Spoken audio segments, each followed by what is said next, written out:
All right, YouTube. Listen, I know everyone still loves Hivemapper. I love Hivemapper. It's great. I can tell, again, just saying, I can tell from the clicks and everything. Everyone's ordering the cameras, watching the content. That's great. I love to give the people what they want.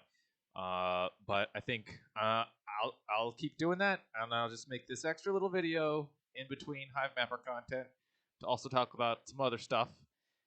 Nothing pressing really, but I did want to talk about the Bitcoin pump today.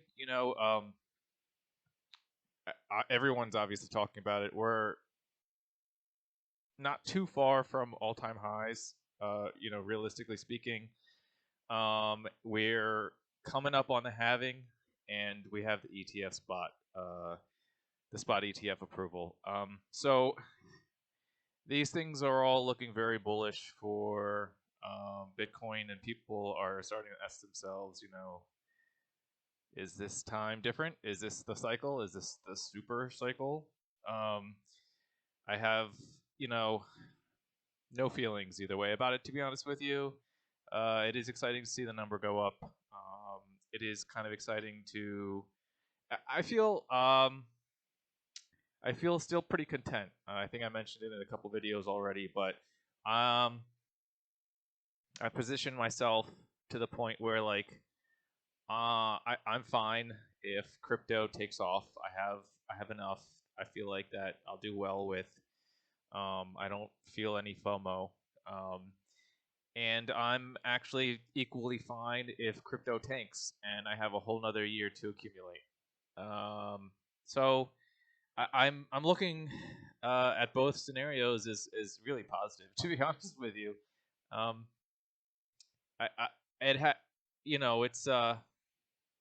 it's unfortunate if you cannot take advantage of the bear market to accumulate as much crypto as you want. And trust me, I get that. I've been in that situation for a long time in some of the bear markets, and I'm just now getting under my feet where I have some available spending cash for crypto.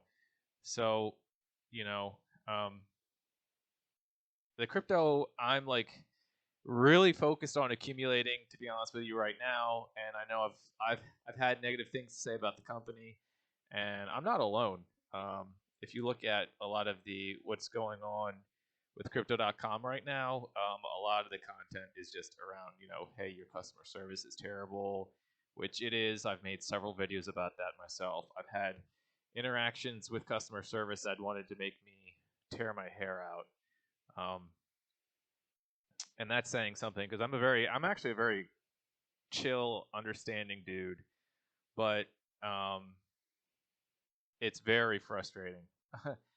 um, so yeah, customer service definitely needs to improve, and I think they're trying to address it. I think they're trying to kick the can down the road until they have like an actual workable AI interface. To be honest with you, I don't think they're going to hire a bunch more customer service agent, like real live human being customer service agents, just so they can fire them again at the end of the bull run, or have complaints or whatever.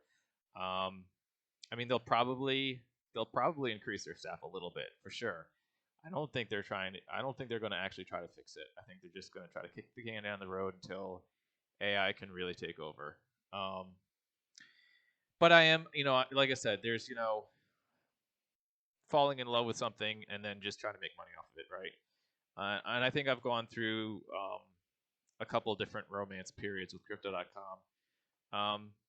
And I try not to love, I try not to marry my investments, and I try not to fall in love with it. I do feel very very bullish on the future of the the price appreciation of Crow.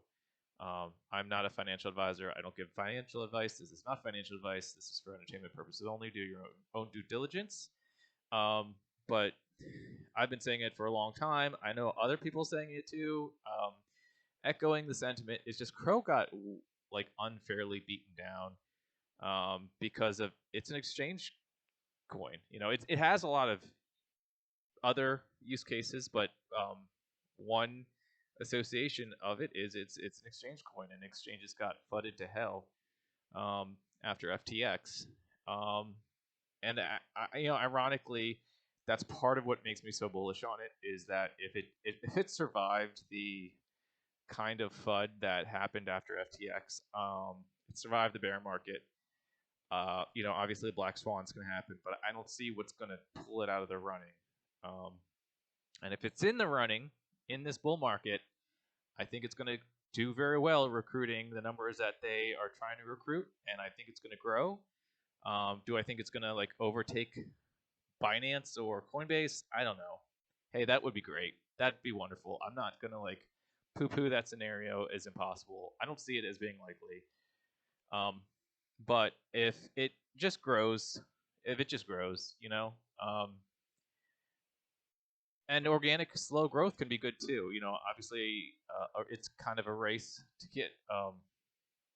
get a customer base, and that has for sure, being the biggest and fastest has for sure advantages. But slow organic growth can mean something too. And I think that if they, are able to deliver the things people minimally expect out of them, I think they're going to keep doing well. Their Visa card is great. Speaking of which, they just released a what are they calling it? Prime? No, it's like Amazon Prime. Maybe it is a Prime. Some sort of higher tier membership for $1 million plus investors. And hey, who knows? With this bull run coming around, there might be a lot of people in that category coming up, which I find interesting because to be honest with you, I like the Visa cards. I like the rewards. And the rewards are good up until maybe the Icy White category. If you look at what you get out of the Obsidian Black for like a $400,000 investment, the reward you're getting as the next tier level, the ratio of the increase is really, really poor. There's like, I think people are like, you get that private jet service or whatever. It's literally like an Uber X to the airport with a free bottle of champagne. It's not like you don't get to ride in a jet. It's the expectation that you have a plane already lined up that you have covered. You get the ride, like maybe an Uber Black, something like that, like to the airport, which is like pathetic. It's not like a reward that I expect to have after sinking 400,000, almost $500,000 into a card. Like the cashback is great. It used to be 8%. Now it's, or maybe it is. I'm forgetting what the percentage. I think it's 5% now. It used to be 8%. It got slashed to 5%. They said they'd bring stuff back, and really they kind of have, and they kind of haven't. They brought more rewards to the platform in the form of that like tier, the app-based tier thing with the exploration stuff, and like you can get more rewards stacked upon what you have, but it wasn't just like, hey, this is what we took away and this is what we're giving you back. It's like, hey, these rewards are back, but you still have to earn them in certain ways, like holding more Crow, doing buys and sells, doing strike options. And it's like, yeah, it's great that there's rewards on the table, but like that's not what you took away and said you'd bring back.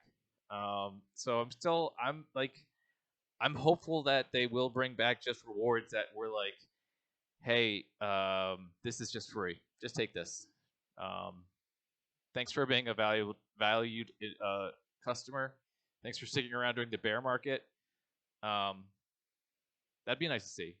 Realistically, I'm kind of getting sidetracked. I'm going back into the disappointments I have with the company. Again, there are many, but honestly, my bullish case is that like I think even bad companies do well. That's the truth.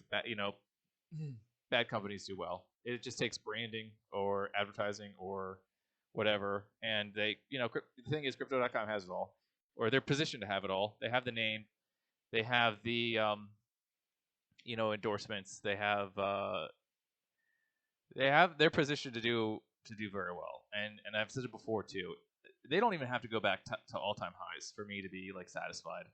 Honestly, well, I would really expect that, but even if they went back to 80 cents from here, that's a 10x still. So I'm accumulating. I'm growing my crow bag, and maybe I'll get into that Prime membership. Who knows? We'll see. That'd be nice. Not holding my breath on it, but it's not my retirement plan. But at the same time, maybe it is. So yeah, that's my little touch on Crow and Bitcoin. The price going up. So that being said, if you're not signed up for Crypto.com, I know you guys like the Hivemapper referral code, and it's still there. It still works. It's Corgi, Corgi. Use it if you want to. And shout out to some people too. They've been using the sword chain code. I think someone used a DIMO code. That's cool. It's good to see people experimenting with other stuff that's on Hivemapper too. You can't just give it all a Hivemapper, or kill two birds with one stone. You're gonna drive anyways. Might as well get rewarded on different platforms. Which reminds me, I did forget to mention. Swordchain is said to be doing an airdrop, and airdrops are all the rave. I can't believe I didn't mention it, because airdrops are just all over everything right now. That is like the narrative of this go around, is like free money airdrops. And so I think now if a layer 1 wants to, or layer 2s or anything wants to draw attention, they're doing airdrops. They're having airdrops on their chain, and Sword Chain is said to be doing an airdrop with their people who have the device. And so hopefully if you get one, you qualify, and hopefully it's a nice one. I know DIMO did one, and I didn't get it, but it was pretty spicy as far as I can tell. So yeah, Sword Chain doing an airdrop. Maybe buy one if you want to try to qualify. Maybe don't. I don't know. I really don't know what to say about that. But yeah, Crypto.com referral code I think is also pretty good, because if you get the Crow now at today's price, 8 cents, whatever, you could throw it into the card, and an easy 10x would give you the next tier. If every tier is a 10x of the previous, whatever you throw into the card now, you get a. I would think it's just basically a free upgrade. That's like almost given. Like I think it's almost. I'll mark this video. I'll probably be kicking myself in the ear. I think it's almost a given that Crow's going to do at least a 10x. So yeah, I'll end on that. I'll end on that prediction. Crow's going to do a 10x. Let me know if I'm wrong. Like, subscribe to the video, whatever.